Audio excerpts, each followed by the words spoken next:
Assalamu alaikum, this is Dr. Mona Ladrisi, author of The Muslim Narcissist. In today's podcast, I'll be taking a deeper dive into the explanation in Islam of the Aashiq Jinn. The Aashiq Jinn is the lustful demon, and I briefly touched upon this particular jinn at the end of my last podcast about the evil eye and black magic, and I have had inquiries from people for me to explain it further. And I do believe that it's very important. So I've dedicated this entire podcast for this particular jinn because many people are affected by this particular jinn. And I will explain in this podcast how so. So there are two different types of Aashiq Jinn. The first type is the type that possesses you. So it becomes a part of you, is taken over, he or she has taken over your body, and it affects your daily life. And there's another Aashiq Jinn. The second type of the Aashiq Jinn is the one that comes and goes. So it's not possessed you, but it will come and go in accordance to when it feels you're at a low point, for example, or when you're sinning. It tends to come at those moments in time when you're doing something wrong and when your faith is genuinely low. So those are the two different types. Now, I also wanted to differentiate the different ways this Aashiq Jinn can come to you. So the first type, like I mentioned in the previous podcast, is via black magic. So if somebody has been possessed by a Aashiq Jinn via black magic, someone sent this person black magic. So for example, someone has approached a magician to create a spell for a particular woman so that she never ever gets married in her lifetime, then the Aashiq Jinn that is sent to her to possess her won't actually be in love with her. He will be sent there on a mission to just stop her from getting married, and I will come on to the symptoms of that later. However, the jinn that comes out of his own free will or out of her own free will tends to be the one that is in love or lusts the human being. So that's the difference between the jinn that gets sent via black magic. They don't really have any, emotional or lustful ties to that person. They're just there to complete a job. And the one that comes out of free will. So the person would have done something to have made that particular jinn fall in love with them and want to be possessive over them. So yeah, that's the difference between the two. And the most severe type is the one where possession actually happens. So if someone is possessed by the Aashiq Jinn, it's actually very difficult to get rid of this jinn because of how possessive they are. They are quite powerful, they're very possessive, and a lot of people have struggled to, even when they go to Ruqya practitioners have struggled to get rid of the Aashiq Jinn, as opposed to other types of jinn who have been sent to corrupt the health of somebody, for example, or make someone lose their faith. So there are different types of jinn, but this tends to be the strongest one, and I'll explain why in this podcast. So Shaykh Ibn Taymiyyah radiallahu anhu said, the possession of a human being by the jinn can be out of sexual desire when it comes to the Aashiq Jinn, or love, just as it can happen with humans. So, the jinn actually can fall in love with humans, but this is still considered to be an immoral and forbidden conduct. So it's as if two people have agreed on the act. And when I say two people have agreed, so the human and the jinn have agreed, this can be consciously or subconsciously. So when it's consciously, there are people who can actually feel the presence of the jinn and they can actually see the jinn. So when they go into a relationship with the jinn, they do it consciously, knowing that this relationship is actually going on. I know it sounds crazy, but this happens. This has happened to a lot of people where they are actually in relationships with the jinn. They just have a way of seeing things because of the way that they have managed to communicate with the jinn. So there's those who have a conscious relationship with them and those who have an unconscious relationship with them, so they don't know that they are engaging with the jinn.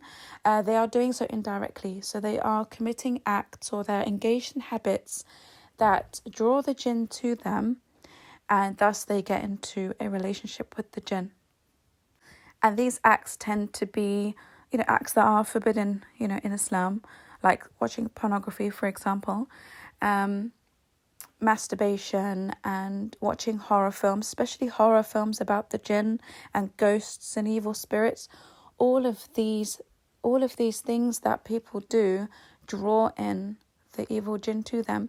So you may not know that you're actually having a relationship with the jinn, but you're doing everything that they enjoy doing with human beings. So when you're watching pornography, when you're engaging in sexual acts alone, they love to engage in them with you. So you think that you're alone, you think that you're watching this on your own or doing this on your own, but the jinn really enjoy these moments when you're doing these things because they engage in it with you. So you may not know that the jinn have engaged in it with you, but you're unconsciously engaging in a relationship with them. So this is what Shaykh Ibn Taymiyyah radiallahu anhu was referring to. Because if you were to stop these acts, the Aashiq Jinn would not be so drawn to you. So it is considered to be zina. Okay, it is considered to be zina when someone is consciously aware that they are engaging in an immoral act with the jinn if they can see or feel the jinn. Now, if they cannot see or feel the jinn and they think that they're doing this on their own, then they will not get the sin for knowing that they're engaging with the sin, but they will get they'll get the bad deeds for engaging in the sins that they are doing. And you also get the jinn that rape human beings. So this will be considered as an oppression against the human being. And as we know, the jinn and the humans both have the gift of free will by Allah subhanahu wa ta'ala. So the jinn will be held accountable on the Day of Judgment for corrupting a human being, raping a human being, and so on. And we know this because Allah subhanahu wa ta'ala mentioned this in Surah Al-An'am, verse 128. وَيَوْمَ يَحْشُرُهُمْ جَمِيعًا يَا مَعْشَرَ الْجِنِّ قَدْ اسْتَكْثَرْتُم مِّنَ الْإِنسِ. And mention, O Muhammad, the day when Allah will gather them together and say to a company of the jinn, you have corrupted many human beings. وَقَالَ أَوْلِيَاؤُهُم مِّنَ الْإِنسِ رَبَّنَا أَسْتَمْتَعْ بَعْضُنَا بِبَعْضٍ وَبَلَغْنَا أَجَلَنَا الَّذِي أَجَّلْتَ لَنَا. And their allies among the human beings will say, Our Lord, some of us made use of others, and we have now reached our term which you have appointed for us. قَالَ النَّارُ مَثْوَاكُمْ خَالِدِينَ فِيهَا إِلَّا مَا شَاءَ اللَّهُ إِنَّ رَبَّكَ حَكِيمٌ عَلِيمٌ. So Allah will say, the fire is your residence, wherein you will abide eternally, except for what Allah wills. Indeed, your Lord is wise and knowing. So in this verse, we can see that there will be human beings and jinn who will admit to Allah subhanahu wa ta'ala that they used each other for pleasure in this life. So most of it would be sexual, and they would have to face that major sin on the Day of Judgment because it is forbidden for the jinn and the human beings to collaborate and have relationships in this dunya. So in the ayah where it says, Our Lord, some of us made use of others. So humans will take what they want from the jinn, and the jinn will take what they want from the humans. So if the jinn are impressed by the human body and they want to make use of it and enjoy it, they will do that, and in return the human being will get something from that jinn, which could be magic, right? It could be magic, it could be anything. They could ask the jinn to do anything for them, the way, and we know this because of the story of Prophet Sulaiman alayhi salam, when the jinn used to do so many things for him. Now that's in a completely different context because the jinn served Sulaiman alayhi salam, and that was one of his, superpowers. But when you engage with the jinn, there is an alliance going on, and that's what makes it so dangerous, because the jinn, when they come to take revenge on you and you take something from them, or you don't, or you stop allowing them access to you after a certain period of time, they will strive harder to either get revenge or to gain access. And that's why so many people who have the Aashiq Jinn really struggle to get rid of them, especially when they have had the Aashiq Jinn with them for a very long period of time. So when you start ruqya, or when you go to a ruqya practitioner who tries to get rid of this Aashiq Jinn for you, you will find that it gets worse. It gets worse because the jinn is like, how dare you? How dare you try to get rid of me? So it's very narcissistic. The relationship that a human being has with the Aashiq Jinn is very codependent narcissistic. And I'll come to explain all of this later in the podcast. Please be patient with me because you are really going to want to listen to this podcast to the very end. So, like humans, there are many different types of jinn, okay, in terms of character, in the way they look, in their strength. There are some that are sensitive. There are some that, like I said, they really can fall in love and they will feel, certain emotions towards humans such as love and care and the need to protect them. But you get some that are more sinister. They're more sinister, they're obsessive, they're possessive, and they just enjoy the body. They enjoy the human body like they own it. They can cause you pain, they can cause you health problems, psychological problems. And, because you get the good and bad jinn, the Aashiq Jinn will generally not be a good jinn because the good jinn will abide by the laws of Allah subhanahu wa ta'ala and they keep away from humans. So I would say 95% of the time, the Aashiq Jinn that you have will be bad on some level. So some might be it's the same level of narcissists, right? You get the psychopaths, you get the narcissists, you get the sociopaths and so on. It's the same for the jinn. Some of them will be psychopaths and some of them will be amateur narcissists, narcissists just setting out. Some of them will be, mid-range, some will be higher and so on. So you'll be dealing with different types of jinn and strengths. And they, either way, regardless of where they are on the narcissism spectrum, the Aashiq Jinn will cause the victim immense difficulties and complications in their lives, in their relationships, and their physical and mental well-being. So, like I said, if someone marries somebody who is afflicted with Aashiq Jinn, you'll have lots of marital problems with that person. Maybe not in the beginning, but you will later on with intimacy. So one of the signs that someone has, the Aashiq Jinn in a marriage is that they just don't want to sleep with you. They don't enjoy intimacy. They make excuses all the time for no reason whatsoever. You might be an attractive person, but your partner is just unable to sleep with you. And one of the causes for that is that somebody, it's usually women, were sexually abused when they were children. Now, if a woman was sexually abused by someone who was meant to, to care for her, such as a father, uncle, brother, during the time of sexual abuse, that is when the Aashiq Jinn will enter someone who is young. Okay? So anyone who's been sexually molested, harassed, raped, during their childhood or during their adolescence, the Aashiq Jinn will grab hold of that person from that age. And that is why, no matter how much therapy they get for it to overcome it, when they get married, they really struggle to have sexual relations, and that's because of the Aashiq Jinn. It's not because they're unable to heal from it and move on. The Aashiq Jinn stops them. It keeps recreating that trauma, that childhood trauma in their minds. And every time they come to sleep with their partner, with their husband or wife, they clam up. They clam up and they're unable to continue the act of intimacy because the Aashiq Jinn is what's stopping them.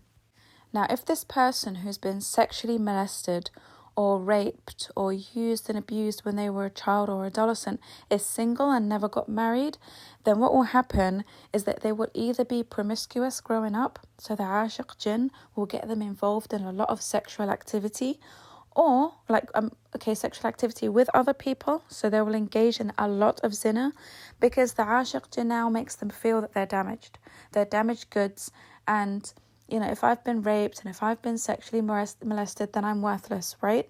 So I will go around and sleep with everybody in the village, everybody in the town, because the Aashiq Jinn has made you feel like you're worth nothing. That all comes from, it's an alliance between both your qareen and the Aashiq Jinn. So people who have qareen problems, you've already got an evil jinn with you. your qareen. If you don't know what a qareen is, please refer to my previous podcasts about it. I explain it in detail. So when you've got the qareen and a Aashiq Jinn working together against you, you are more likely than not to be very promiscuous growing up. You will engage in a lot of zina and a lot of unlawful activity. Now, if you do not engage in zina with other people, you will do it with yourself. So you will engage in a lot of masturbation, a lot of pornography. You will always have sexual thoughts. Always. Everything that's on your mind, it rotates around, your sexual needs, and you become very hypersexual. You always have this constant urge or constant need to have, sexual release and sexual orgasms. You'll also get a lot of wet dreams because the Aashiq Jinn takes over your dreams after Fajr time, not before. The Aashiq Jinn will take over your dreams after Fajr time. So you'll find that you'll orgasm in dreams, you'll have wet dreams, you'll have dreams where you're having sexual relationships with other people. It just becomes very concentrated sexually. Everything that you do in life, your mindset is always geared towards, sexual activity. So these are some of the signs that someone is afflicted with the Aashiq Jinn. So if you're not committing zina with other people, then you'll be doing it with yourself, and you'll be harming your health. You'll be harming your health doing it. You'll be harming your faith and your spiritual state and your connection with Allah subhanahu wa ta'ala because of this obsession that you have with, sex and sexual thoughts and so on and so forth. So when people have wet dreams and orgasms in the dreams, that is the Aashiq Jinn. So a lot of people would wonder, why do people have these dreams, especially when you're a teenager? Now think about the time when you're a teenager and, what teenagers get up to. They're so fascinated by pornography. They're so fascinated by, not all teenagers, but I would say especially boys, 14, 15, they want to go and have a look at, pornography videos and watch the worst kind of horror films that you wouldn't, you just wouldn't understand why people would enjoy watching them. Because a lot of boys in particular get involved in these activities from the age of adolescence. You see them, go through these stages where they have a lot of wet dreams and a lot of orgasms because the Aashiq Jinn, the female, has now come into their life. You will find that teenage boys, and this is from my experience counselling teenagers, you'll find that those who weren't into pornography and horror films and everything, they didn't have those problems. They did not, they didn't experience those problems or as frequently as those who engaged in these kinds of acts. So you'll find teenage boys, experimenting sexually from a very young age. They'll be masturbating and all that kind of stuff to pornography, and that's how they invite the Aashiq Jinn female from a very young age. And when the female jinn comes into their life from a very young age, their life becomes, their life goals become centered around women and sexual relationships, and they become obsessed with getting married just to have sex. So, you've got to be careful about marrying men who are just so obsessed about sexual relations. And if you go to one of my previous podcasts about misogynistic men and their obsession with polygyny and having more than one wife for sexual pleasure, you'll find more often than not they've been afflicted by the Aashiq Jinn from a very young age. Because an obsession with sex and having multiple wives with the intention, for having multiple sexual partners does come from that. Because it's not a normal state of being for a human being. Allah subhanahu wa ta'ala did not create us to be sex mad. He did not create us to be this way and to marry for sex. Allah subhanahu wa ta'ala created us so that we could have a dignified relationship with the opposite sex. So Allah subhanahu wa ta'ala wants us to have the company. So when, we're given this example with Adam alayhi salam. So sexual relations become a part of the package, but it's not the intention. It shouldn't be the intention to marry somebody.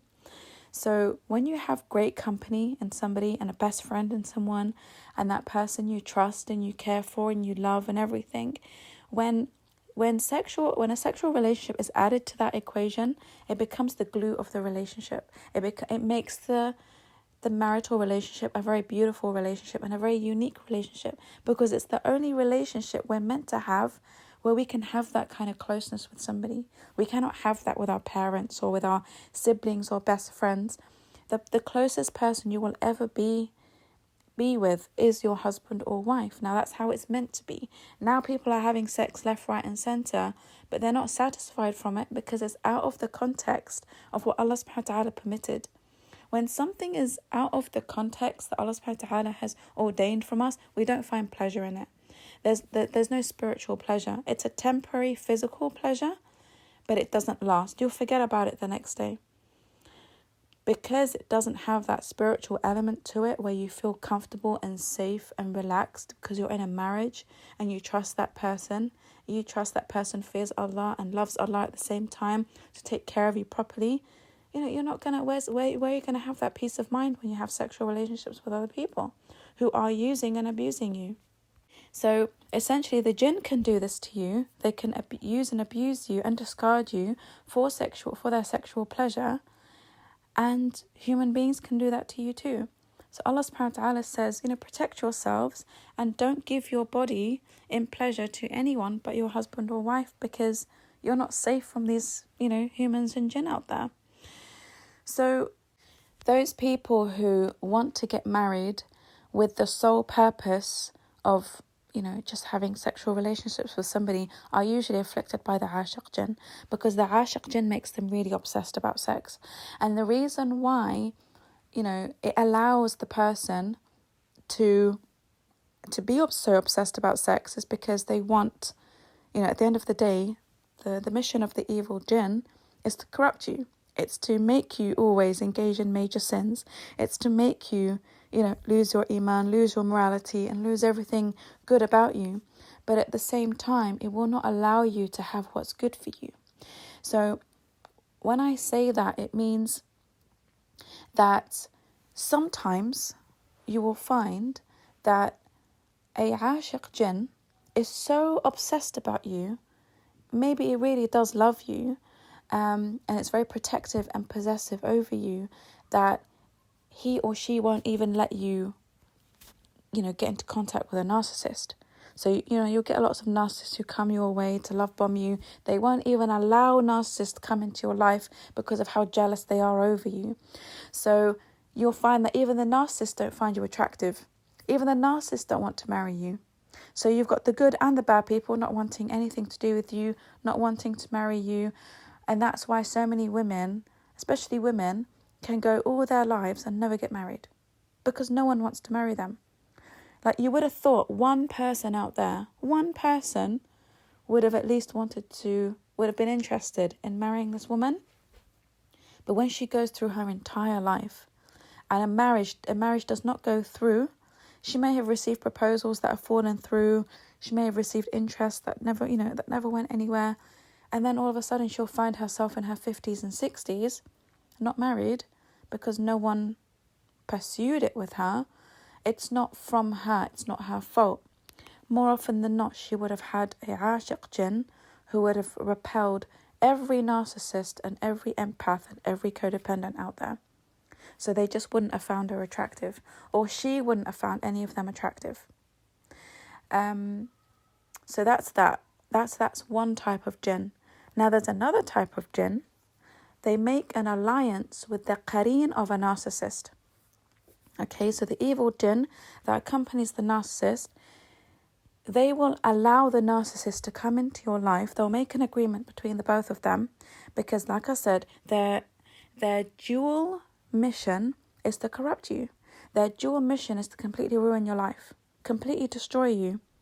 So the qareen will come to you and he'll notice, the qareen of a narcissist will come to you and he'll notice that you've got Aashiq Jinn protecting you. So the qareen now needs the permission of the Aashiq Jinn to have you. I need access to this man or this woman because I'm on a mission. Now remember, they're from the same army. They're from the same Satanic army.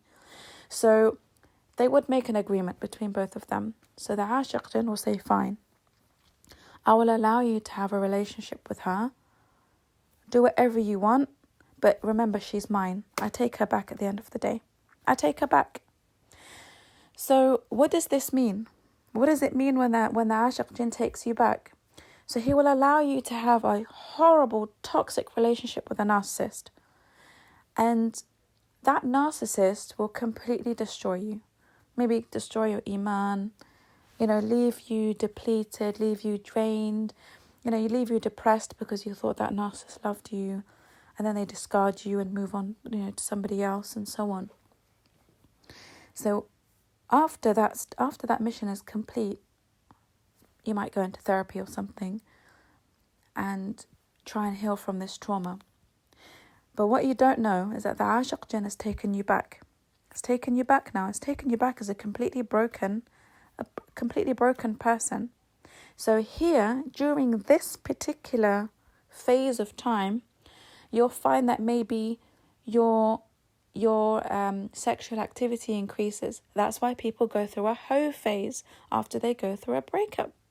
So you'll go through a hoe phase, for example, where a woman will feel so damaged, so broken, that she might just go on a complete bender and just start sleeping with random men because she feels, because of the narcissist discard, she now feels that she hates men, she doesn't trust men, and she's now engaging in a lot of sexual activity with other people, maybe as a revenge for that person, or just because she just feels that, if the narcissist can go and move on with his life, then I'm going to move on with mine and do whatever I want.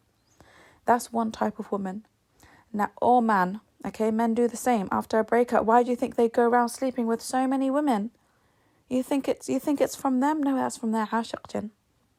The Aashiq Jinn is allowing that person to do that and encouraging, because remember, the Aashiq Jinn plants thoughts in your head, and the Aashiq Jinn plants the sexual desires in you. So if you're not going around doing that, if you're not going around sleeping with as many women as you can after a breakup to make yourself feel better, then you will be doing it alone. So masturbation will increase tenfold. You will find that after a narcissist discard, masturbation will increase, sexual thoughts will increase, sexual frustration will increase. So this is a sign that you have Aashiq Jinn. Now, a lot of people think that it comes from them because they don't understand anything about this Aashiq Jinn. They don't realize that they actually need to do ruqyah on themselves. They need to, work on themselves spiritually and everything to get rid of the Aashiq Jinn. They don't know that they have it. So they're just thinking either I'm an awful person, I'm a terrible Muslim, or to hell with it. I'm just going to do whatever I want to do. So that's what happens when the Aashiq Jinn takes you back and you go through this phase. Now, when the Aashiq Jinn takes you back, you will again not be able to see the good people. So the best woman in the world might come your way, or the best man in the world might come your way. You just don't find them attractive. It will always come down to them not being attractive. Because if you found the perfect person and they lived in another country, for example, most people wouldn't have an issue moving. A lot of people wouldn't have an issue with someone's financial status if everything else about them was perfect. But you will always find that the Aashiq Jinn distorts how you see good people. Ever notice that you never find the good people attractive? You always say, I always hear it, that, oh, he's such a nice guy, or she's such a nice woman, I just don't find them attractive. It's such a shame. If they just did this or did that, they would be great. But the Aashiq Jinn doesn't allow you to see good people for who they really are. They don't allow you to see beyond the shallow. You become very shallow when it comes to good people. Now, if you are the one who can see the good in people, you will find that those people cannot see the good in you, because the Aashiq Jinn has made you ugly to that person. Again, go back to my previous podcast about the story of that woman who was receiving proposals, but all the men started to see her as ugly. Now, that jinn was not in love with her, because that jinn was sent to her via black magic. He had a purpose, and his mission was to not let this woman get married. okay, because someone had cast that specific spell on her. But the Aashiq Jinn can make you look unattractive to other people. And that's why everyone has different perceptions of beauty. You know, like someone might look at Brad Pitt, for example, and find him to be the most handsome man on the planet, and someone else won't see him handsome at all. Everyone's got their own perception, and their perceptions are usually rooted in the state of their heart, what Allah subhanahu wa ta'ala allows them to see or not to see, and the Aashiq Jinn, what the Aashiq Jinn wants other people to see. So if you find that other people are not attractive and they happen to all be the best people, you need to do ruqya. And if you find that everyone good, you know you're a good person, you know deep down you're a great person, you're a wonderful person, but all the good people who you know are good and they're on the deen and you know they're stable and everything, they're just never attracted to you, do ruqya. Because this is a major sign of it. It's a major sign of it. Now, these people are not to be confused with those who don't want to get married. So there are healthy people out there who don't want to get married. They don't want to have children. I'm talking mainly about women and men who really want to get married. They really want to get married. They really want to have children, but it's just not happening for them. It's not happening. And remember, the narcissistic energy will always withhold what you want. So the more you want something, the more it will take it away from you. So if the Aashiq Jinn sees that you really want to get married, he gets jealous.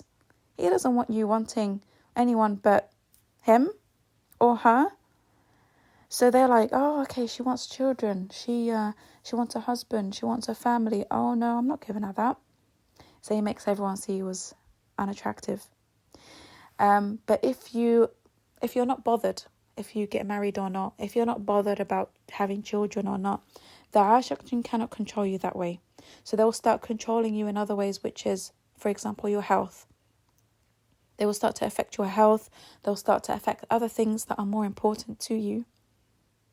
So that is why there are people who have the Aashiq Jinn and they get married, because the Aashiq Jinn knows that you're indifferent to it. You're indifferent. But it doesn't stop the Aashiq Jinn from ruining your marriage or corrupting your marriage or causing marital issues, because it's on a satanic mission. It's on a satanic mission. So the Aashiq Jinn will either allow you to marry a narcissist or come into a relationship with a narcissist because there's a mutual benefit and agreement there. Or if you are indifferent to getting married and having children, the Aashiq Jinn may let you marry someone good, but you will find that you have loads of marital problems with that person. A lot of marital problems with that person. I have clients, for example, I have male clients, and they come to me for marriage counselling with their wives, and the guy is a really nice, empathic guy, brilliant man. And the problem that they're having is that he found out after marriage that his wife had been sexually abused from childhood, and there's no sexual relationship in the marriage. There's no sexual relationship at all. Every time he comes to sleep with her, she clams up and she's like, I can't do it. And she has a panic attack or a breakdown or some episode. And it stops them from having that relationship. So even if you marry someone empathic, someone good, the Aashiq Jinn will not leave you alone. The Aashiq Jinn will be after you. Now, another piece of evidence that the Aashiq Jinn can have sexual relationships with you is this is gonna blow your mind. But this is the truth. Okay, this is the truth behind these kinds of relationships. Phantom pregnancies are a result of the male jinn having sexual relationships with a human female. I know it sounds crazy and insane, but there's actually no scientific explanation for phantom pregnancies. What's a phantom pregnancy? A phantom pregnancy is a pregnancy that a human woman goes through where she will experience the full 9 months of pregnancy, all the symptoms, all the growth, the milk production, everything. Her period will stop, but there's no baby growing inside of her. Google it, it's crazy.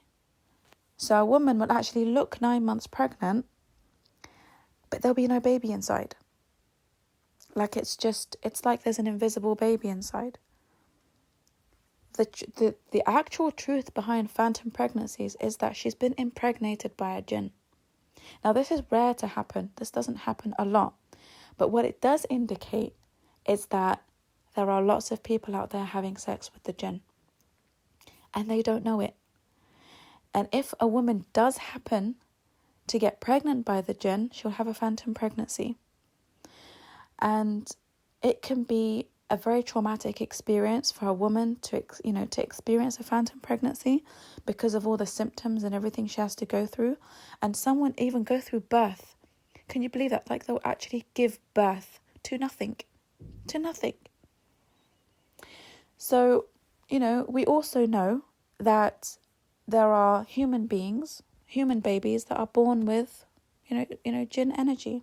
Why did the Prophet Muhammad ﷺ say that when you approach your wife, there's a dua you have to read before you have sexual relationships with your wife?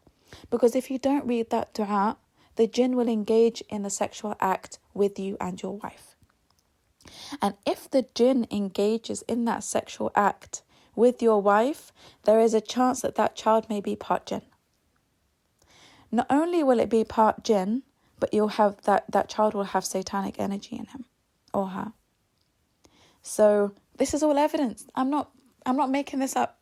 This is all taken from hadith. All taken from hadith and Quran. And this is the importance of studying the hadith before you read the Quran. I'm going to make another video about this, another podcast about the importance of studying hadith. I'm telling you, there is nothing that I have enjoyed more than studying hadith. And for those who want to know the dua that the Prophet Muhammad ﷺ told, men especially to read before sexual relationships with their wives, is Bismillah Allahumma jannibna shaitan wa jannib shaitan ma razaqtana. So in the name of Allah, shield us from the shaitan and keep him away from us and from what you may bestow upon us. This is in Bukhari.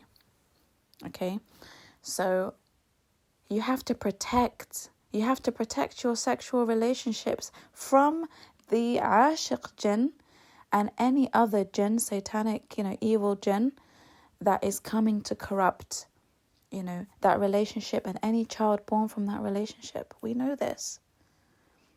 So phantom pregnancies are a result of people having sexual relationships with the jinn. Scientists will say that this is absurd. This is absolutely ridiculous. It's not, because it's the only thing that makes sense. And we get this from our deen. We know this. Why would the Prophet Muhammad ﷺ tell us to read this dua? Why is the sin of why is masturbation haram? Why is it discouraged in Islam? It's only permitted when someone is, there's a fine line between them committing zina and doing that. Like the majority of Muslim scholars have said, if someone is in a critical situation where they are about to commit zina and the only option they have is to masturbate, then go ahead and do that, because it's the best of two evils. But it is quite sinister. It's and it affects your health as well. It affects your digestive system. It will give you IBS. It will give you every stomach problem under the sun. It will reduce your eyesight. It will reduce your blood, the quality of your blood cells. It does a lot to you. Plus, psychologically, it will harm you. That's why a lot of people feel really bad after the act, because they don't feel good about themselves. So, when Allah subhanahu wa ta'ala tells us that something is a sin for a reason, we have to trust in Allah. We have to have that tawakkul and Allah subhanahu wa ta'ala, that He knows what's best for us. Because if we knew about this Aashiq Jinn, that they engage with us, I think people would think twice about, watching horror films or watching pornography in private, and you'd think twice about it now. I mean, go to a cinema where everyone's watching a horror film and the energy in there is so toxic. It's so toxic.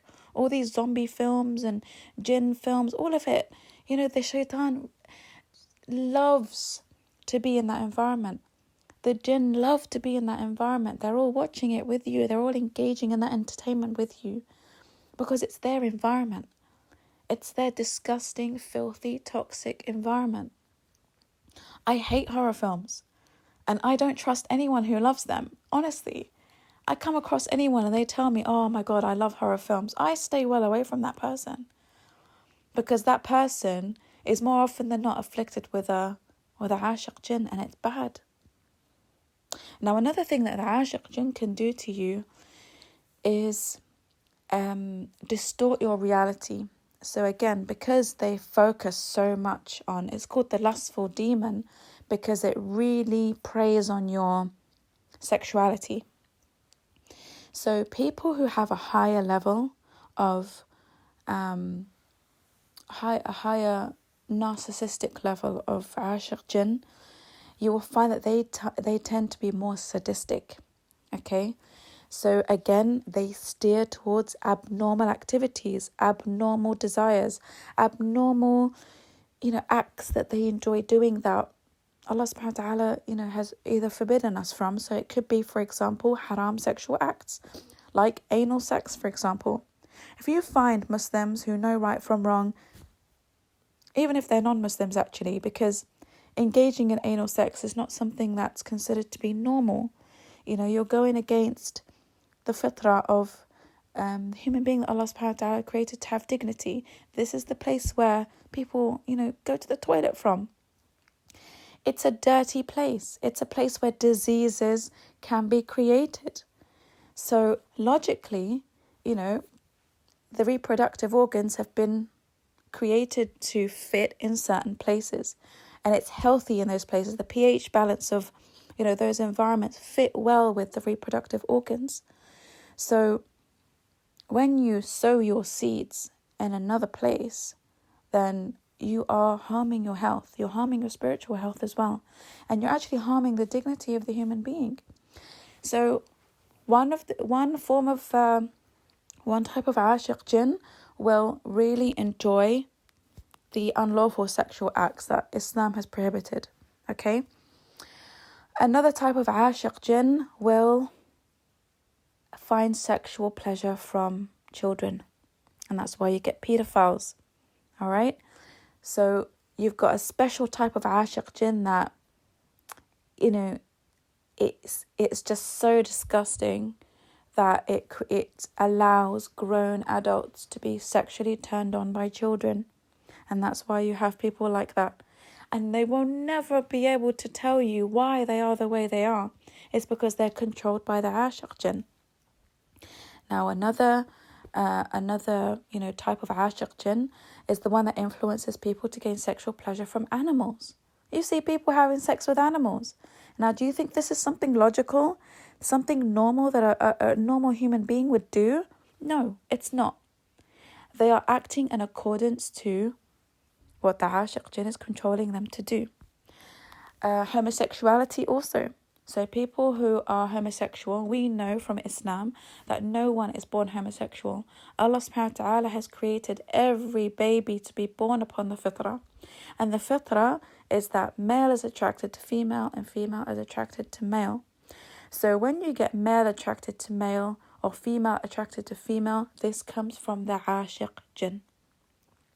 So the Aashiq Jinn, it will tend to come from the environment as well. So if you are in an environment where homosexuality is encouraged, where homosexuality is, experimented with and so on and so forth, you'll find the Aashiq Jinn really love those environments. They will hold on to vulnerable people very quickly. And that's why you find adolescents who experiment with all of these kind of things and, they're engaged in porn and gay porn and all that kind of stuff. When they're, figuring that out from a young age, that you find that the Aashiq Jinn will grab them then because it's an opportunity. Let's get them now while they're still vulnerable, they're still figuring out right from wrong. And it's getting, these kids are getting younger and younger and younger. Now you're finding Disney films where, they're encouraging young children, for it to be okay that if you have a crush on another boy, or, you want to be a boy, you want to be a girl, all of that's being encouraged now. And the Aashiq Jinn is the jinn that influences how you see other people. So a man who is afflicted by the Aashiq Jinn may be influenced by the Aashiq Jinn to only find men attractive. Again, like I said before, the Aashiq Jinn will influence and affect how people see you. So if you are attracted to the opposite sex and you're trying to get married, but no one's finding you attractive, or you're not finding good people attractive, again, as I explained before, that comes from the Aashiq Jinn. Okay, so if he can do that, or she can do that to you, then they can also influence who you find attractive. So if some people can switch in one day and one night and just say, you know what, today I'm lesbian, or I've decided to be gay. That comes from the Aashiq Jinn. Because the Aashiq Jinn now is starting to divert your focus onto the attractive qualities of the same sex. And now you're feeling lustful desires towards the same sex. Now you're feeling sexual desires, and you're feeling turned on by people of the same sex. So what you start to do here, when those thoughts start coming into your mind, you start to experiment with sexual relationships with people of the same sex, or you will at least engage in watching, gay porn or lesbian porn and things like that. That all comes from the Aashiq Jinn. And we have explanations for all of this in Islam.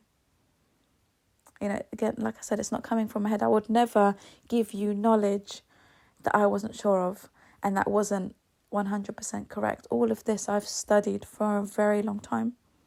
And I've spoken to professionals in the field. I've spoken to ruqya practitioners.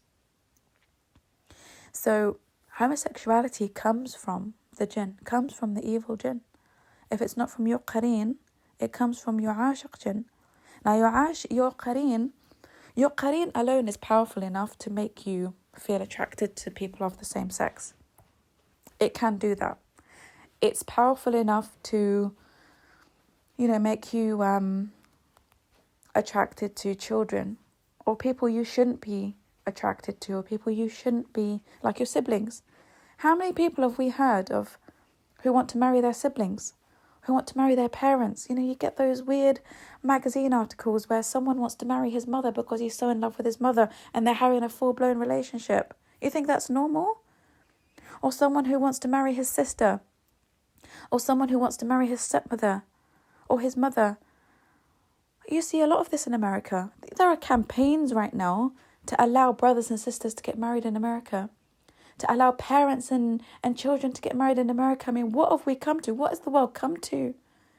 There are people who are marrying their dogs and pets. So if people actually think that this is not a mental health disorder, then there's something wrong with them as well. This is a serious mental health disorder. And the mental health disorder comes from your qareen, and it comes from the Aashiq Jinn.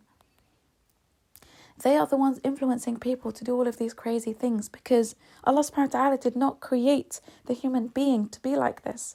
So there must be another external influence. If it's not your environment, if it's not the way you're being brought up, then it's spiritual forces. It's spiritual forces working. And the foundation will always be the spiritual force, because it's the satanic army that's out there to corrupt the entire world that we live in. The shaitan and his soldiers are here to spread narcissism. Why do you think it's growing so rapidly? Why do you think there are so many narcissists everywhere? Why do you think there are so many women and men who can't get married anymore? Why do you think homosexuality is really, growing rapidly? Why do you think there are more paedophiles out there getting away with it as well? Why do you think there are more people having affairs with people they shouldn't be having affairs with? A lot of people say love is love, right? When it comes to homosexuality. Look, I've got nothing against people who who are homosexual, at the end of the day, this is a major sin. They are people under the influence of the Aashiq Jinn, and like any other major sin, this is their trial and hardship in life. So it's a major sin that they can still repent from and reform from and change and, and fix their lives to be better. But the majority of people don't even know they have the Aashiq Jinn. Tell this to a non-Muslim and he'll think you're on crack or something. He won't understand. He won't understand that it's a spiritual problem. It's spiritual warfare. It comes from these jinn. Okay? Because some people say love is love. Who are you to say that two men can't get married and have a very loving relationship? Yeah, that's fine. If love is love, then you can love anybody.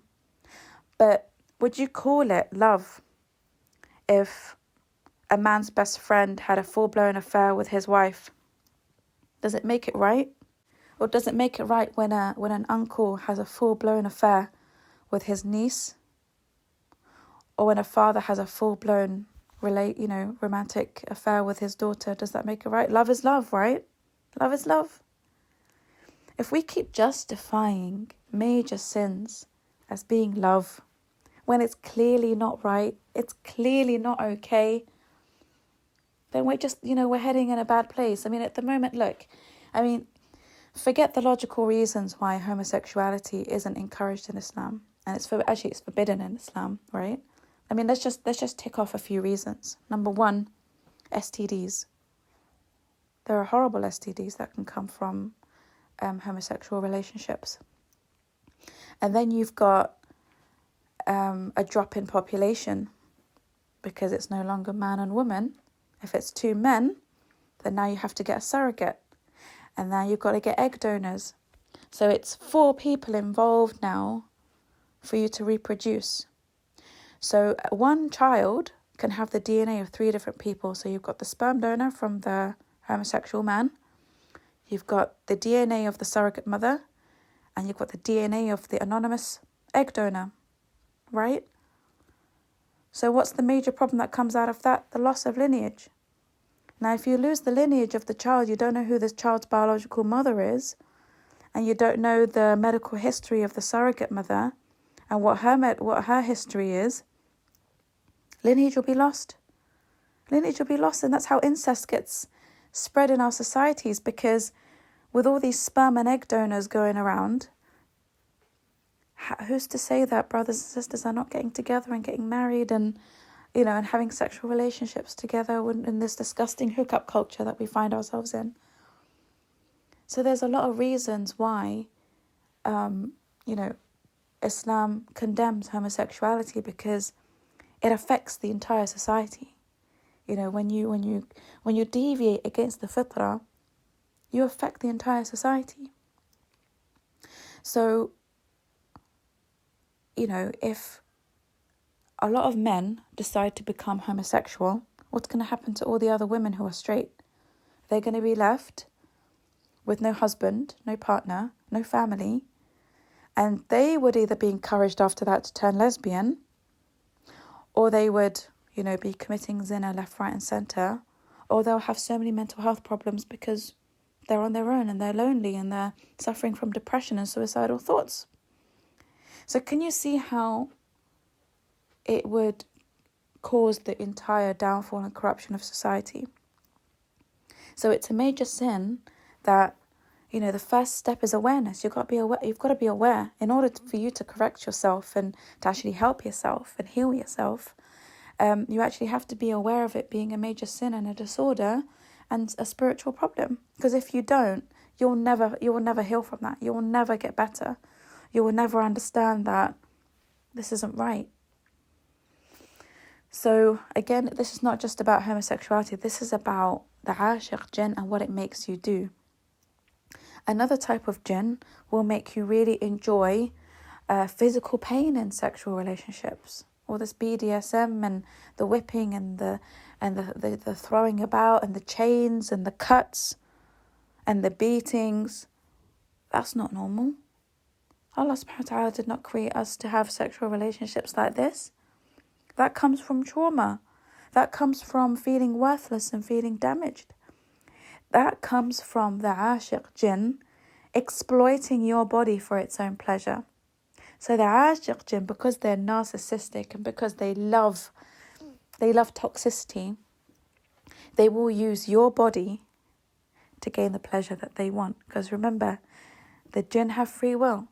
The jinn can also be homosexual. They can also be paedophilic. They can also be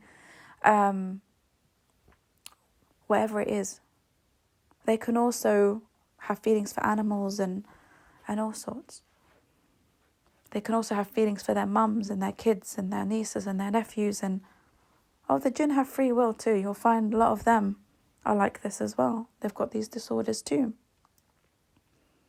But sometimes the jinn will really enjoy the experience of it through you. So when you get movies like 50 Shades of Grey that glamorize abuse in sexual relationships,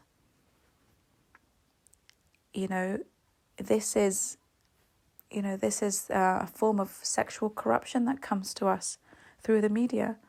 That actually, why don't you experiment with this? You might enjoy it. You might like it. That's not normal. It's not normal. But a lot of people are not awake to this.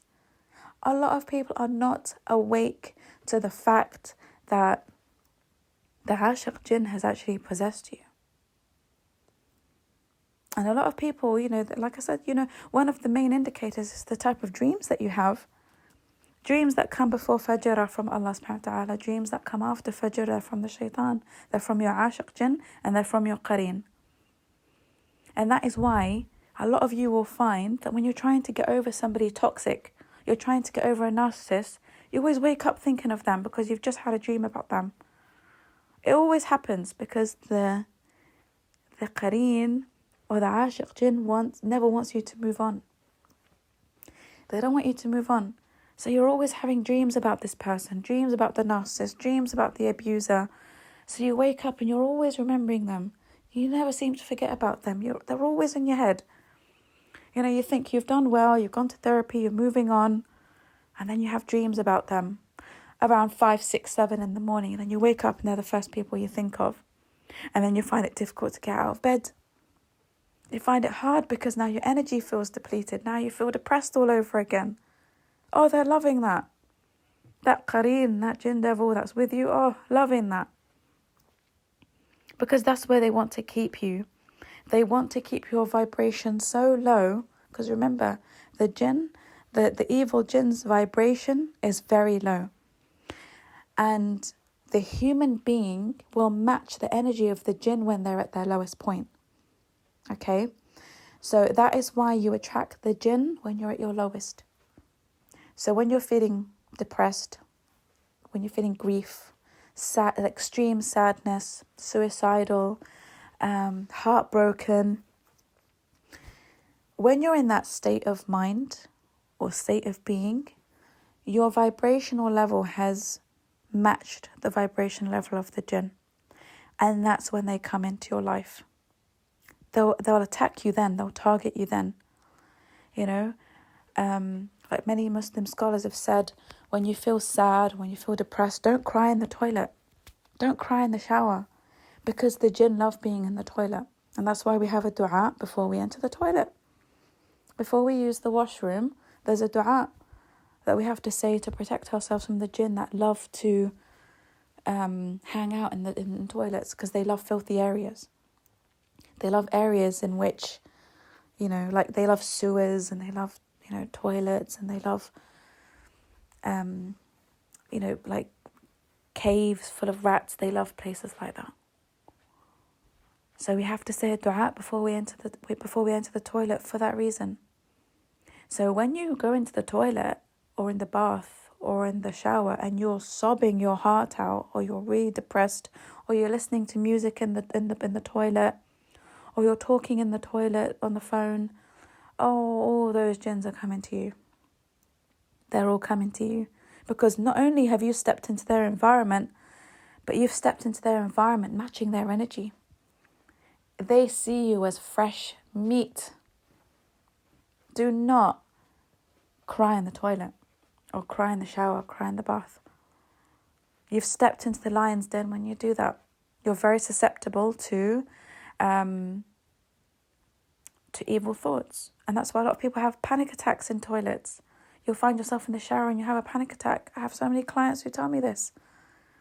I ask them, when do you have your panic attacks? And they say, a lot of times I have my panic attacks in the shower or in the bath.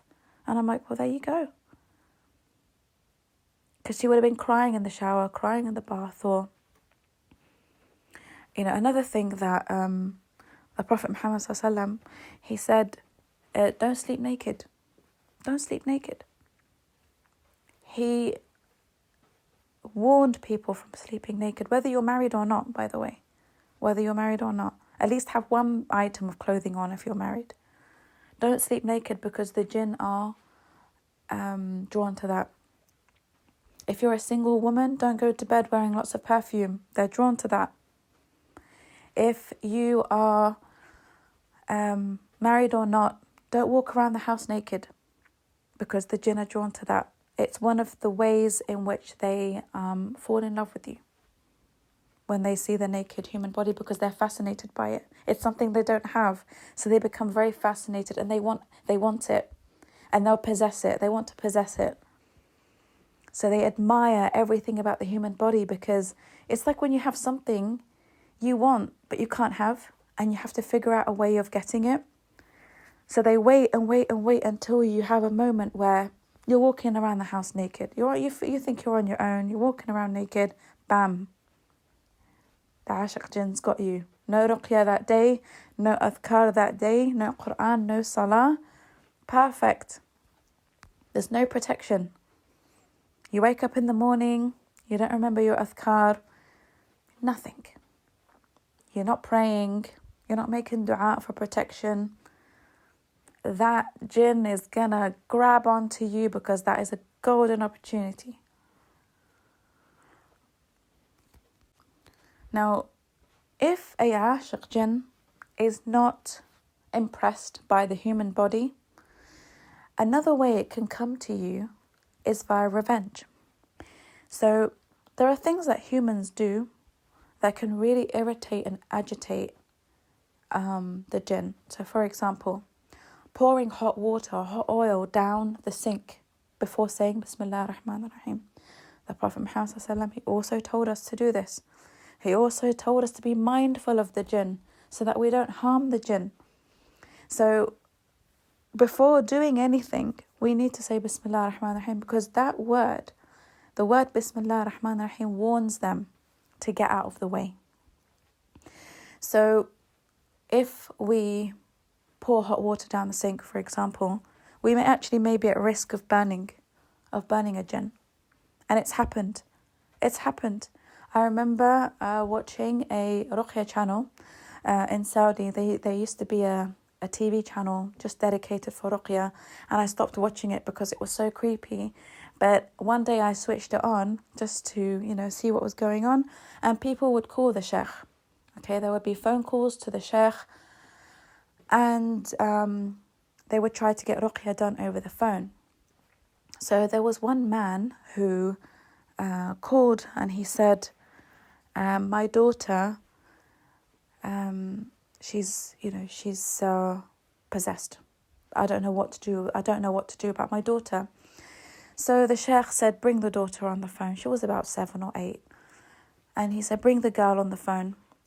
So he brought his daughter on the phone, and he asked the little girl, repeat after me. And he started reading Surah Al-Fatiha. He started reading ayat from the Quran, and she just, it was so scary. She couldn't stop laughing. And not only could she not stop laughing, her voice changed into the voice of a man. And when that happened, the sheikh actually started to address the jinn that had possessed her. And he said to him, tell me why you are in this girl. I want to know why.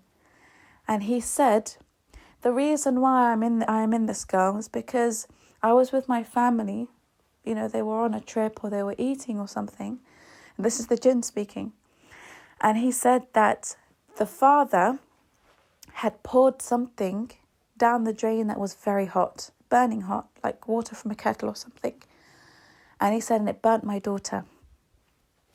So when it burnt my daughter, it made me so angry, I decided to take revenge on his daughter. So he got into the body of his daughter and possessed her. So it was crazy. It was a crazy phone call. But these things happen all the time. So it might not be a Aashiq Jinn, but it could be a Jinn who's come for revenge. Playing music late at night, making loud sounds, at night. All these kinds of things, they can disturb the Jinn. I'm not going to list everything right now because it will take me so long to list it all. But just Google things that disturb the Jinn. So you can have you can have an idea of things to avoid if you're doing them. Like loud music, loud parties at night, because that's their time. The Prophet Muhammad ﷺ said, try and be home by Maghrib time, because after that it's the Jinn's time to come out. So we have from Fajr until Maghrib, and then the Jinn have from Maghrib till Fajr. So when we, nighttime activities like nightclubs, for example, a lot of people get possessed in nightclubs. A lot of people get possessed in, just nighttime activities where there's a lot of music going on, a lot of entertainment. You are now invading the space of the Jinn with your, it's annoying for them because they also have their private life. They've got their, they just want their quiet life, especially when, they're in the countryside. A lot of the Jinn live in the woods, and a lot of the Jinn live out at sea, and a lot of them live in caves, and a lot of them live out in the wilderness, in deserts. So when you see parties of people going into the middle of the desert to camp, and they bring all their music and they bring all their entertainment, and they're screaming and shouting and having parties out in the middle of nowhere, they are really susceptible to being possessed by the Jinn, because now you've entered their territory. That's not a place for human beings to be. You're in the middle of nowhere. You don't need to be here. You've got your place, you've got your homes, you've got your towns and cities. Leave this for us, especially at night. During the day, do whatever you want. But at night, and that's why you find so many people reporting strange things happening in deserts at night, in caves at night, in woods at night, because they're annoyed that you're in their territory. And they'll come and take revenge on you for that. They will. It's like when you live in the middle of a countryside, okay, and you have a camper van of like young mobs coming by, and you've chosen to live in this area because it's nice, it's quiet, it's peaceful, it's not in the city, it's not in a busy town. And then you get these mobs coming, and at 3 a.m, they're blasting their music outside, and they're drinking, and you can hear the smashing of bottles, and they're all getting drunk. How would you feel? They feel the same. They feel the same because they have emotions like we do. So a lot of them, will do something about it. Maybe you will, if that happened to you, you'd call the police, you'd get them arrested, or you'd threaten them or something. You'd do something. Some people will take revenge on them as well. They might go, and do something to them, beat them up or whatever. But, a lot of people don't realise, they're not mindful of the Jinn. They're not mindful that these creatures exist. Allah subhanahu wa ta'ala told us that these creatures exist. You've got to be mindful of them. You've got to be mindful of them.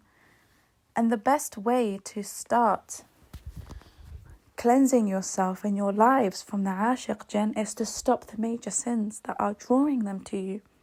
Stop walking around naked. Stop sleeping naked. Stop the masturbation. Stop the pornography. Stop the horror movies. Stop all of these things that are drawing them to you. That will be your first step to cleansing your lives from these people. Stop engaging in zina with other people.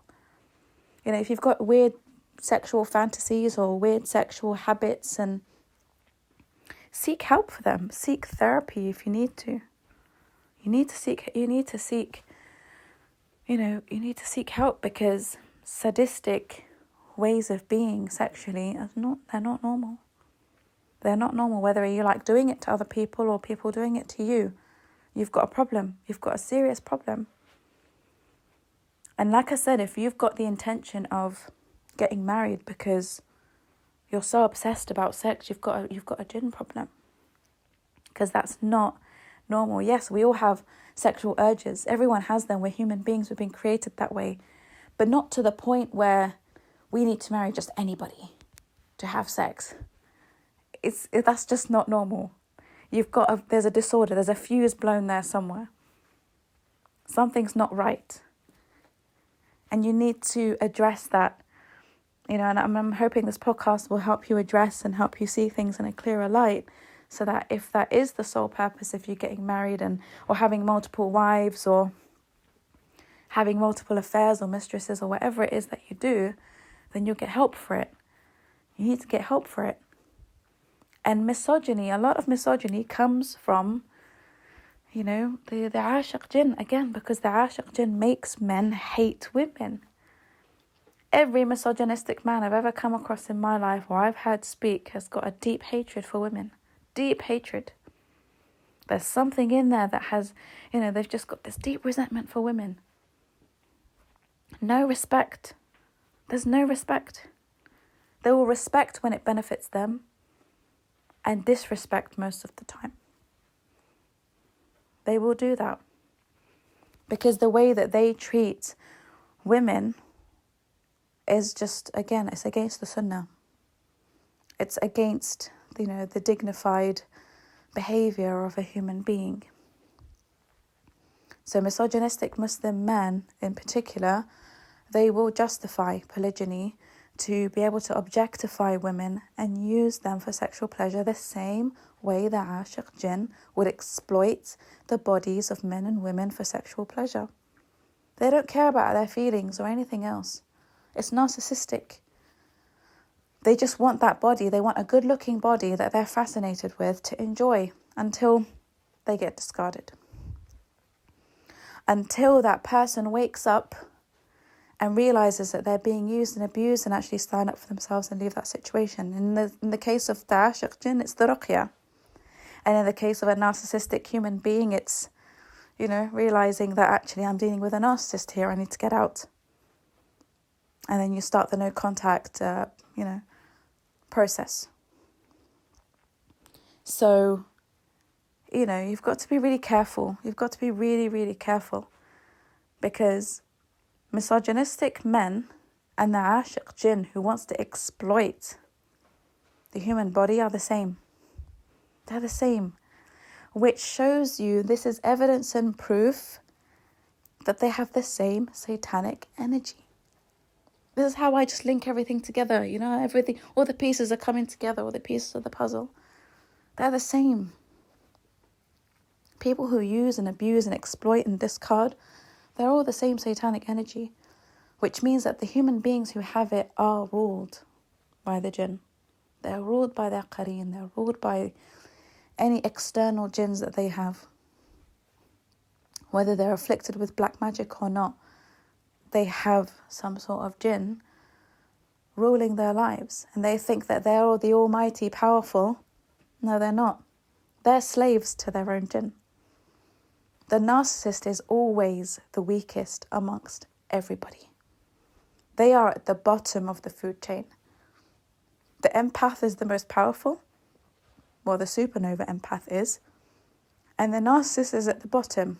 The psychopath is at the bottom.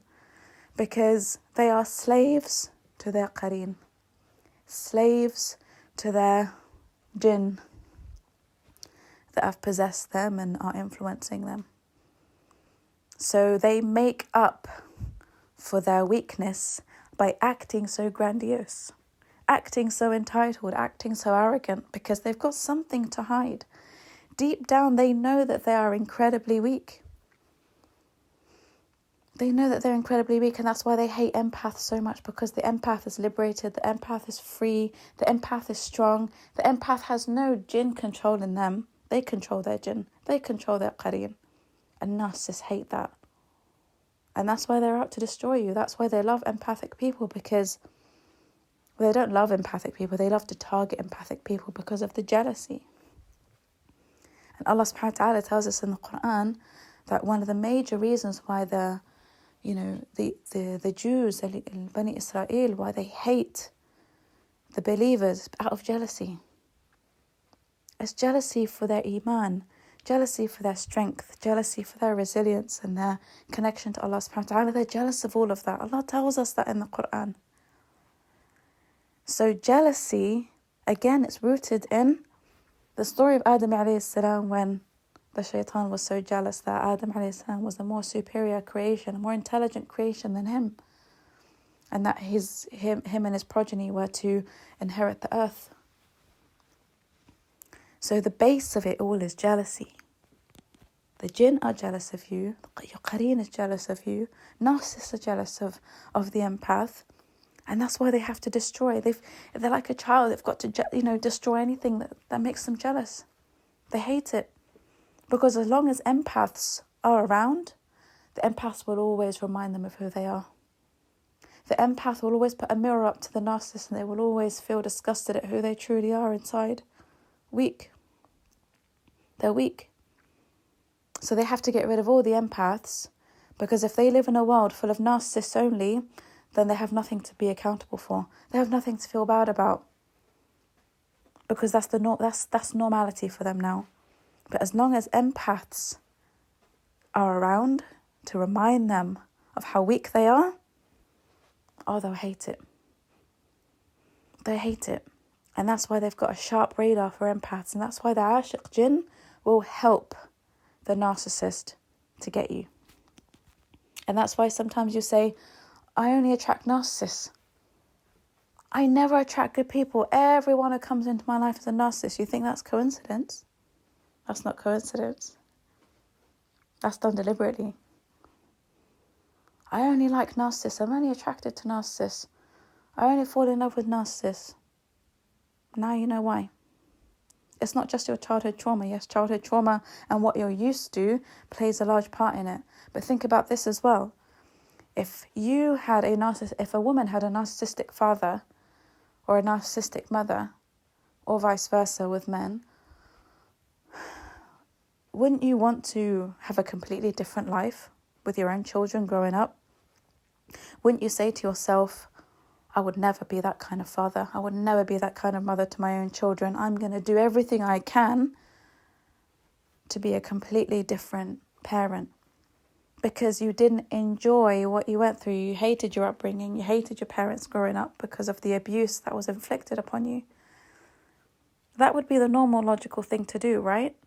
You'd like, I'm never going to treat my kids like this. But the Aashiq Jinn, or the jinn in general, your qareen will fuel the hatred that you have for what happened to you. Fuel it so that, why do you think narcissists hold on to grudges for years and years and years and years and years? And they don't know why. They don't know why they treat people so badly. Ask any narcissist and he won't even know why, or she won't know why. They don't know why they sabotage everything good.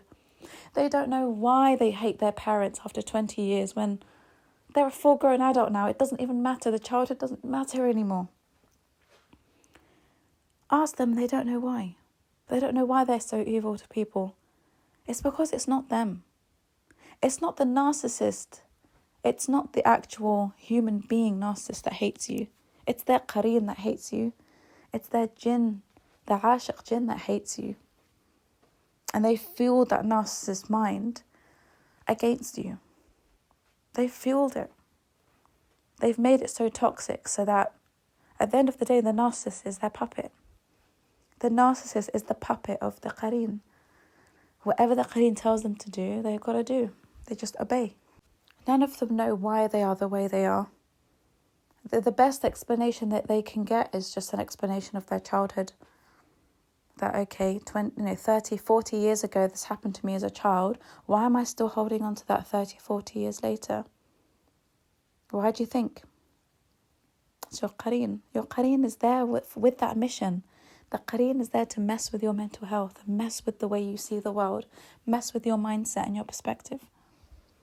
So you either choose to have power over your qareen, or you choose to let it have power over you.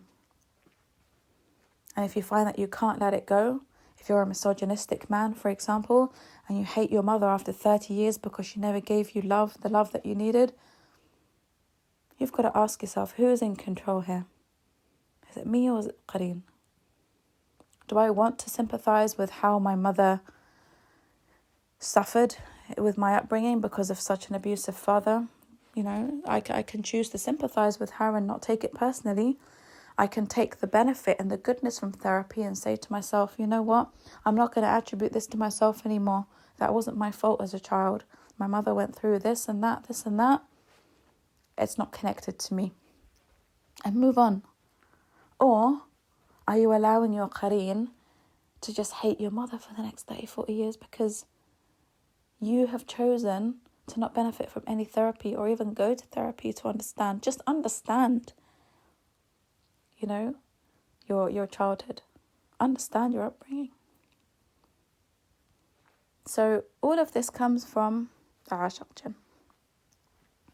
And I hope it has made a lot of sense to people because, you know, like I said, it's very, it's a subject that's always dismissed. Dismissed because there isn't enough knowledge about it. A lot of scholars don't really speak about it in detail. And the other thing about the Aashiq Jinn in particular, as opposed to other types of jinn, because the Aashiq Jinn is so possessive, so jealous, so protective, it's not easy to get rid of this particular jinn. So a lot of people, they try ruqya, but because the Aashiq Jinn has been with them for a very long time, let's say hypothetically speaking, it's been with a woman for 20 years. 20 years, she hasn't been able to get married. You know, she's in her 40s, 50s now, and she's realised that she's got the Aashiq Jinn and she wants to get rid of him. So she'll start with ruqya. It's not really working because remember, this type of jinn is very powerful. So if you're not steadfast in your salah and your dua and, you know, your connection with Allah subhanahu wa ta'ala, your ruqya is going to be weak. Okay, your ruqya is going to be weak and you may need the help of a ruqya practitioner. Now, the ruqya practitioner that you go to needs to be an empath, because if you go to a narcissistic ruqya practitioner, it could go wrong in so many different ways. And I mentioned this in my previous podcast. Be very careful who you go to for ruqya, because a lot of these people are either magicians, they deal with the evil jinn, and a lot of these evil jinn lie to them about your state of mind and state of being. So they might tell the ruqya practitioner that, you know, they might just give them wrong information about you. It can backfire. So if the ruqya practitioner is not strong enough in his fear of Allah and his knowledge and his strength, his spiritual strength, then him trying or her trying to remove the jinn from you can backfire on him big time. So if he's weak and he doesn't have strong guards up, that jinn will not only attack him but will attack you as well. A lot of ruqya practitioners get attacked because they go into it thinking, oh, brilliant, I can get so much money from this. Excellent business, ruqya business, $2,000 appointment. But they don't realise that actually it's a really dangerous game that they could play with the jinn, because they're trying to get a jinn out from somebody that doesn't want to leave. So when you're reciting ruqya over somebody and you successfully manage, for example, let's say a ruqya practitioner successfully manages to remove the jinn, but they don't know how to protect themselves, or they're not strong enough in their own iman and their own adhkar and their own ruqya to protect themselves from this evil jinn, the jinn will come for everybody. And that's why a lot of people get worse after ruqya. A lot of people get worse because the jinn is so offended that not only have you gone to a ruqya practitioner to get rid of him or her, but the ruqya practitioner has humiliated the jinn by actually managing to make it leave your body. So he'll come for you and he'll come for the practitioner. However, a practitioner who who is an empath and who really fears Allah and has a very strong connection with Allah subhanahu wa ta'ala, may be able to help you. They may be able to help you in the sense that they know how to effectively deal with the jinn in a smart way. They know how to make the jinn leave in a smart way. So it's not in an aggressive way. You'll find that the empathic ruqya practitioners are very calm. They're very intelligent. They have a lot of wisdom. And they know how to manipulate the Aashiq Jinn out of your body. And then the practitioner will give you effective ways to block that entry so that the Aashiq Jinn does not return to you. And again, it starts with stopping all of the things that you were doing before, all the bad habits and sexual activity and, and the sins that you were committing. It starts with that. And then after that, you start to protect yourself with the morning and evening adhkar, and you protect yourself with ruqya and verses from the Quran. The ruqya practitioner will give you. He will give you certain things to read and recite and sometimes eat and drink. Black seed and sidr honey and zamzam water and things like that. So you've got to be very careful who you go to, because it can also be a very distressing experience with the wrong practitioner. So if you go to the wrong kind of practitioner and they use an aggressive method to try and remove the jinn, you will see someone who is afflicted by the Aashiq Jinn behave very abnormally. It's very distressing to see it. They might go into a rage. They might pull their hair out, scream, smash things in the room, vomit everywhere. They might, rip their clothes, speak in another language, speaking, a different voice altogether. All of that can be very distressing for the patient and for the people who are there with that person supporting them. It's a very distressing thing to witness.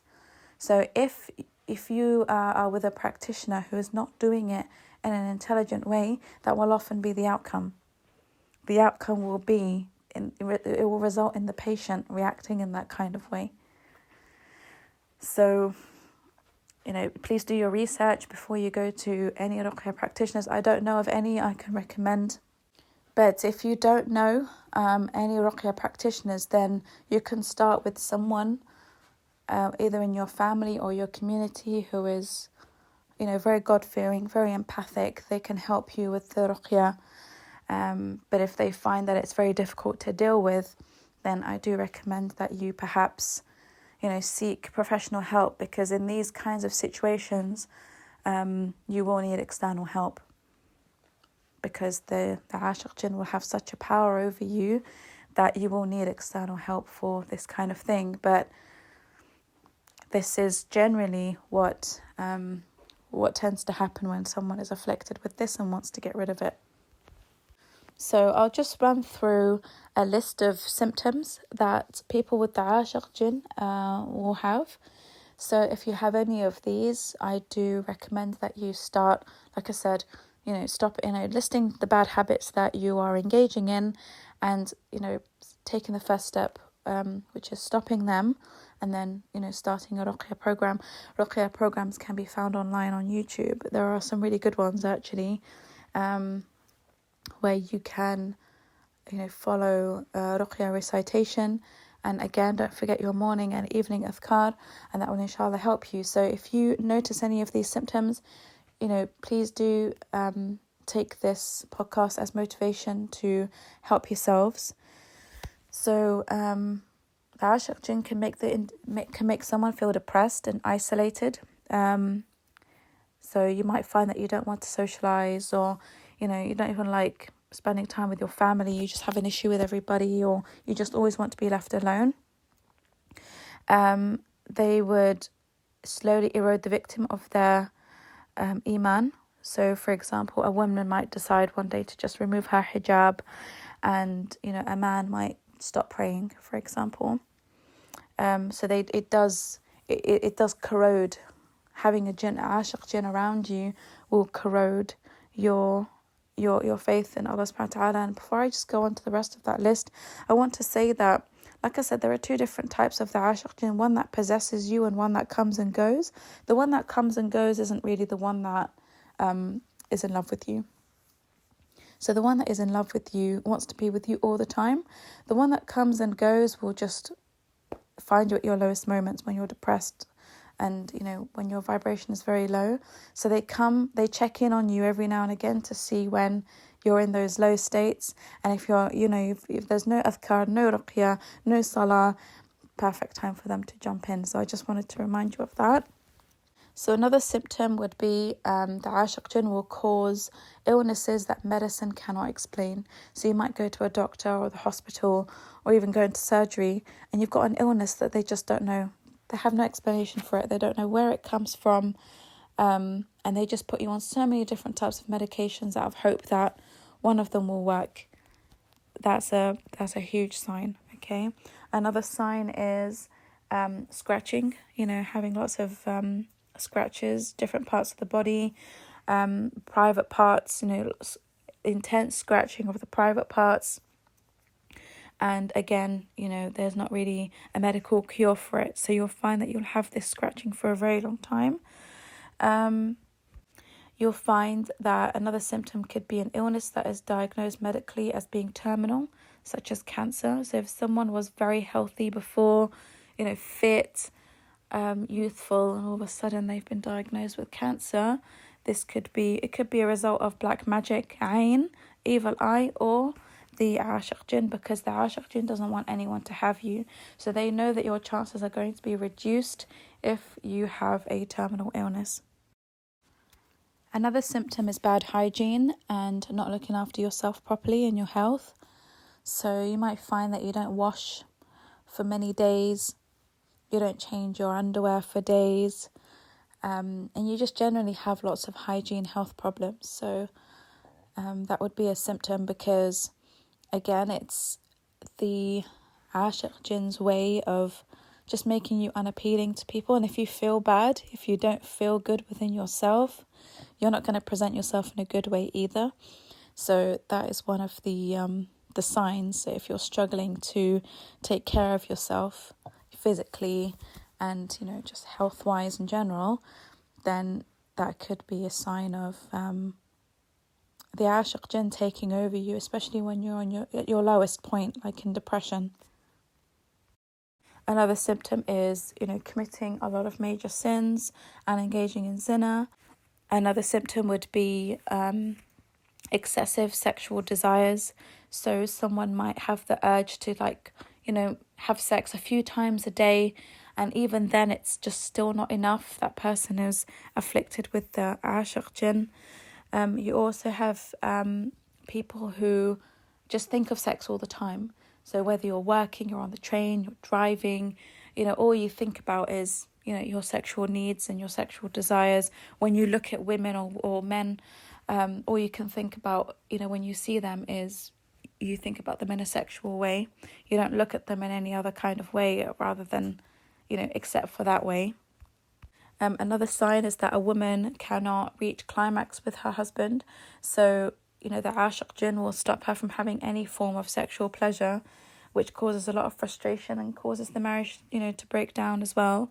Impotency in men can also come from the Aashiq Jinn, especially if the Aashiq Jinn knows that this woman who's an empath really wants children.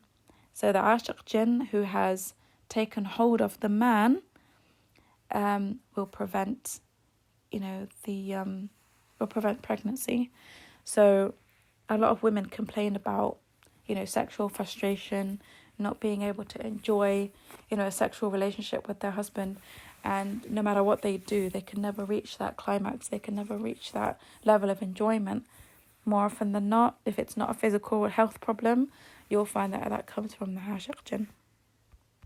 And then I've mentioned so many other symptoms in the rest of this podcast, so I won't repeat them all. But these are the major ones, These are the major ones where you feel that, something is not right.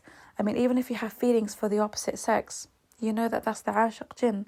If you feel that you've got sexual feelings towards people you really shouldn't have sexual feelings to, that will come from your Aashiq Jinn.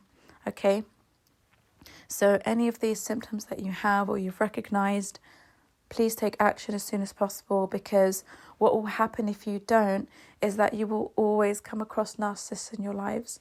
You will always come across toxic people, because they are the only people that the Aashiq Jinn will allow you to be drawn to, or allow, to be attracted to you. So, here you need Allah subhanahu wa ta'ala's intervention. You need Allah subhanahu wa ta'ala's help to get you out of this. Therapy is not enough. Therapy is not enough. Therapy is great for you to understand everything you're going through. So the reason why I do these podcasts is for people who can't afford therapy. I give this advice and I give this help to people who come to me for one-to-one. But I know that not everyone can afford it, and not everyone has the bravery to do so, especially narcissistic people. So I create these podcasts to help you, so that you can help yourselves. And the first step is to understand. The first step is to understand the disorder that you have, understand the whole concept of the Aashiq Jinn, and to actually start taking action on how to deal with it. So like I said, therapy is great for understanding, but you are the one who is in control of actually making the change. The therapist has no control over you doing that. So whether you decide to implement change or not is down to you. It's your responsibility. The therapist is there to help you start that journey by giving you the education that you need to be able to recognize where your issues exactly are and know exactly how you need to start dealing with them to rid yourself of, lots of different problems. We know that when Allah subhanahu wa ta'ala's intervention is needed, we need to start increasing our good deeds. We need to start increasing ways in which we can improve our relationship with Allah subhanahu wa ta'ala. So we increase our prayers. If we're not praying, then you can start praying. Increase your dua. Try and get up for tahajjud. Whatever it is, try and get into a habit of creating a daily relationship with Allah subhanahu wa ta'ala, so that you're strengthening your core values and your iman against the qareen and against the Aashiq Jinn. Because if you've got both, you're fighting against two difficult forces, and that's not easy. So you will definitely need Allah subhanahu wa ta'ala's help, and you'll only get it when you help yourself. Allah subhanahu wa ta'ala wants you to get up. He wants you to be strong. He wants you to be making that effort to improve your life and improve yourself, and to fight those evil jinn. You will not know how strong you are until, you fight them. So Allah subhanahu wa ta'ala wants you to be proud of yourself. He wants you to view yourself in a different light when you are able to overcome these issues that you're facing. So start off with your prayers. Prayers, it's very important to get yourself in the right state of mind every day, from the time of Fajr until you go to bed.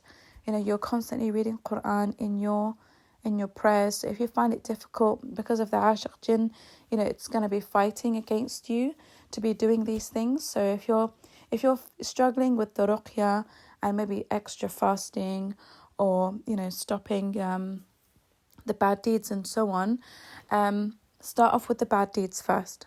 Okay, start by reducing the bad habits that you're involved in, and then work on your prayer.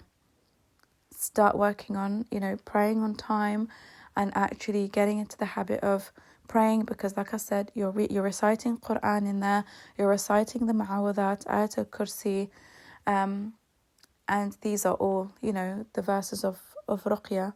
And then as you get stronger in your salah, add other things to it. Add the adhkar in the morning and the evening. Add the ruqya, recitations, and start adding more and more things, more good deeds, until you get into the habit of doing those instead of the bad ones. So you can actually get rid of the Aashiq Jinn yourself just by preventing it from being drawn to you. So even if you find it difficult to do the ruqya, and this is what a lot of people get advised wrongly. This is where they get advised wrongly, because someone might come and say, you've got to start your ruqya. Well, no, before the ruqya, because you're not strong enough to do your own ruqya yet. But what you can do is stop giving it narcissistic fuel and supply, like you would do with any narcissist. Okay, what happens when you stop giving a narcissist fuel and supply, and the benefits that they've come from, and the benefits that they are actually hanging around for? They get bored and they go somewhere else. Or they get fed up and they get angry and frustrated, offended that you're not putting them on a pedestal anymore. They get bored of you and they go on to another source of supply. That's what happens with your Aashiq Jinn too, by the way. Treat them the same. So start to withhold all the things that the Aashiq Jinn loves about you, which is engaging in major sins, horror movies, pornography, all that kind of stuff. Stop them, and then you'll find the ruqya becomes very easy later. You'll find it becomes easy because more often than not, the Aashiq Jinn will leave you anyway, because you're not giving it what it needs. Yeah, it might try harder, like a narcissist will do. It will come and hoover you. It will come and hoover you and, make pornography look good to you again, make masturbation look really great to you again. It will remind you of all those pleasures and things like that. The Aashiq Jinn will come to hoover you. But if you show the Aashiq Jinn that no, every time you feel those desires, every time you feel like, you want to do it, but you're stopping yourself from doing it, the Aashiq Jinn's like, I'm wasting my time. I'm wasting my energy. Let me go find an easier target. And they'll go on to new supply. The narcissist never moves on to more difficult supply. When they realize that they can't get what they want from you, they'll go on to an easier target. Not a better target, an easier target. And that's what you need to do. So if you actually want, the best way of getting rid of the Aashiq Jinn, just stop everything that draws them to you. Stop it all. They will leave without you even making them. They will discard you. And the best thing that can ever happen to you in your life is the narcissist discard.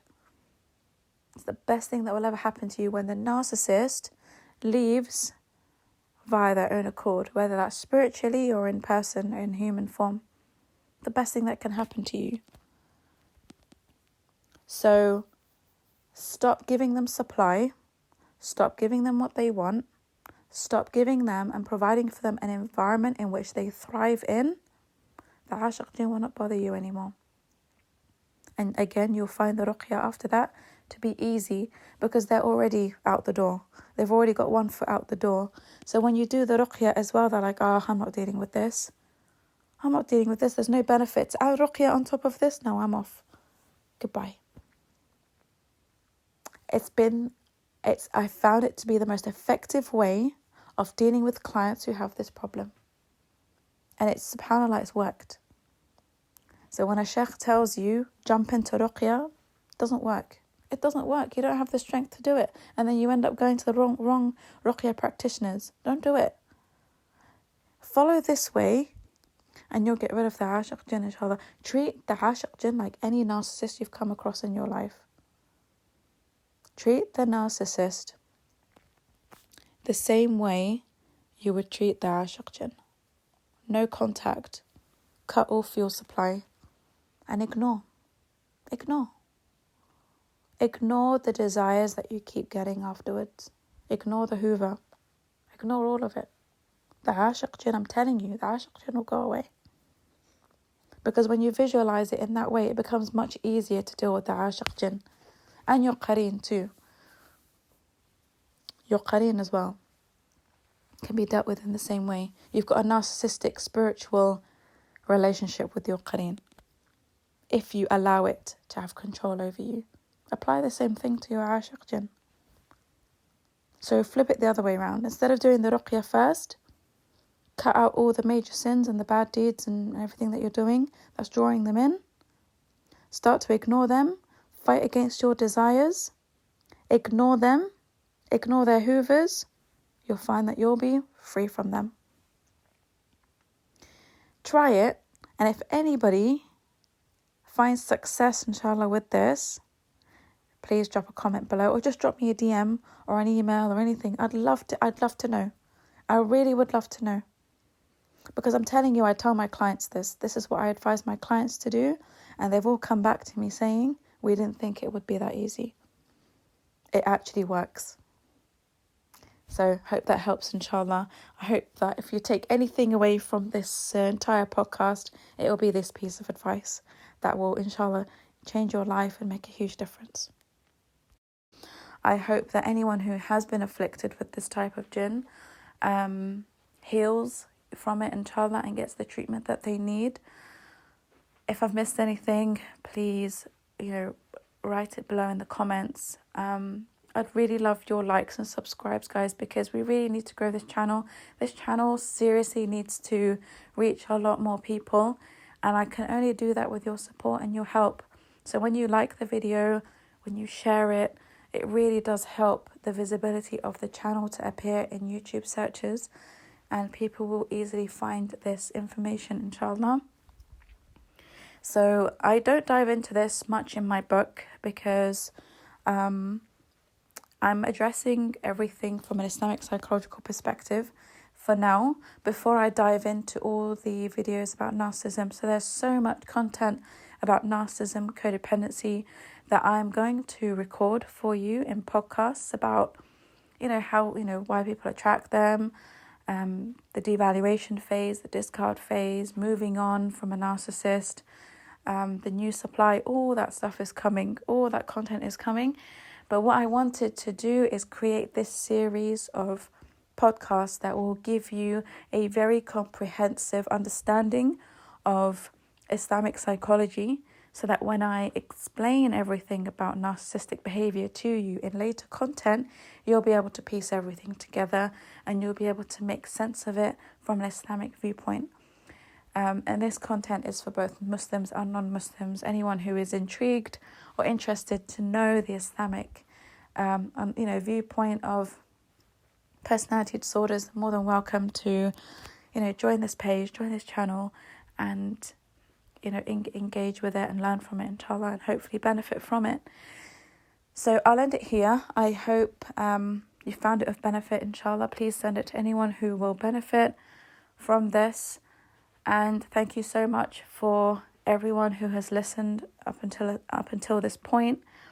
I hope you found it enlightening, and that inshallah it will change your lives, inshallah, for the better. So until the next podcast, inshallah, I look forward to recording it. Assalamu alaikum wa rahmatullahi wa barakatuh.